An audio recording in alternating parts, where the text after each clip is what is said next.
Mike Pence was, he has an aide, her name is Jennifer Williams. She was on the call when Donald Trump basically said, you know, nice little country you got there, why don't you give me Joe Biden, to Zelensky. And when she testified in public, she basically said, yeah, there was some troubling things, but I'm not going to go into details.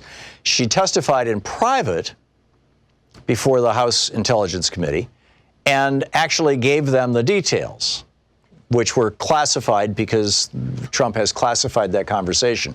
The transcript, what he refers to as the transcript, is actually a kind of rather brief piece.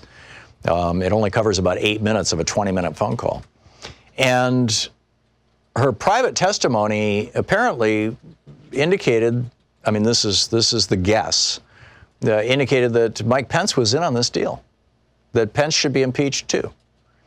And so the House Intelligence Committee, Adam Schiff, reached out to Pence's lawyer, Matthew Morgan, and said, please allow us to declassify Jennifer Williams' testimony so that we can put it out in the public venue.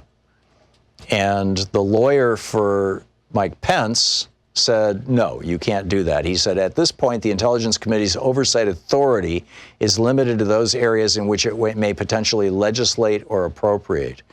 Which are the functions of Congress. But basically, he's saying I, the lawyer for Mike Pence, do not recognize your authority as one of the committees conducting an impeachment inquiry.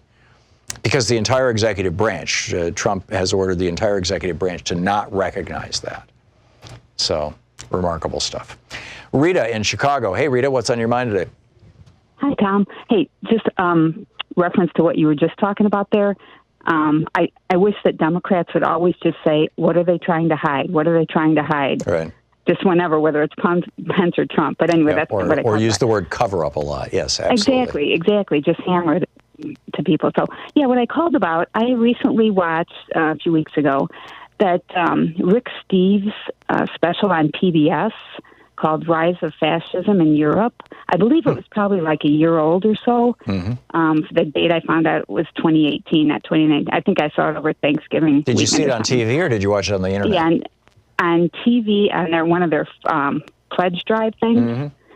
Yeah, The Rise of Fascism in Europe by Rick Steves. Oh, my God. The similarities to what's happening here today, talking about how Hitler's secret weapon was propaganda. Well, back then it would have been newsprint and flyers and microphones. And radio. Today, in radio, today, social media. But what got me was seeing the footage from back then of the huge crowds cheering Hitler where he's out in front of whatever building. Thousands of people he's got his populism, nationalism message. Mm-hmm. They're just cheering, not always knowing what they're probably even cheering for. And I'm thinking, oh, my God, if you took that film footage from then, superimpose some red MAGA hats, it would look just like one of Trump rallies, because I'm convinced that half the people at those rallies don't know what they're cheering for, because they don't know they're voting against their best interests. So, oh, my God, it just really caught me when I watched the whole thing. Even though I'm getting laid off at my job, I felt it was worth the $60 pledge to order the DVD. Wow. So I can try to educate some family and friends. But just kind of in closing, I just wanted to mention that my father was a POW in World War II. He was captured at the Battle of the Bulge.